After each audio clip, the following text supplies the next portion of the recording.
જાંબુઘોડાના નારુકોટ ખાતેથી ગોધરા એસઓજીએ 1,53,500ના ગાંજાનો છોડ ઝડપી પડ્યા। નારુકોટ ગામે ખેતરમાં રોપેલા ગાંજાના છોડ રૂપે 1,53,500ના જથ્થા સાથે ખેતરી માલકની ધરપકડ કરતી એસઓજીની ટીમ।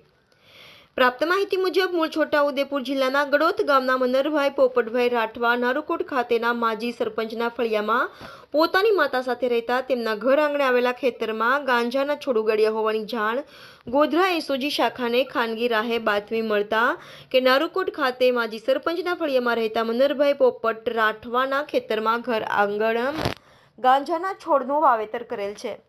એની માહિતી મળતા એસઓજી શાખા ગોધરા દ્વારા નારુકોટ ખાતે મનરભાઈ પોપટભાઈ રાઠવાના ઘરે રેડ કરતા ઘર આગળના ખેતરમાંથી 6 નંગ જેટલા ગાંજાના છોડ મળી આવતા જેની ઊંચાઈ 3.5 ફૂટથી 7.5 ફૂટ સુધીની તેને ઉખેડી વજન કરતા 15 કિલો 350 ગ્રામ વજન થતા જેની કિંમત કિલોના 10,000 લેખે કુલ 15 કિલો 350 ગ્રામ લીલા છોડની કિંમત રૂપિયા 1,53,500 રૂપિયાનો ગાંજો ઝડપાયો હતો।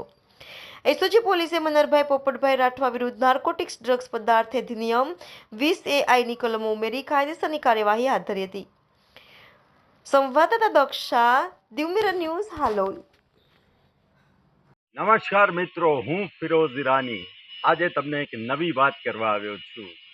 દીવ મિરર ન્યૂઝ જોતા રહો, સબસ્ક્રાઇબ કરવાનું ભૂલતા નહીં અને શેર કરવાનું પણ ભૂલતા નહીં। સત્યની સાથે જોડાતા રહો।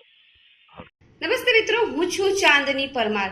આપની મનપસંદ ચેનલ એટલે કે દીવ મિરર ન્યૂઝ ચેનલને લાઈક કરો, શેર કરો અને ફોલો કરો। અને હા, તેમાં દરરોજ તાજા સમાચાર જોવાનું ભૂલશો નહીં।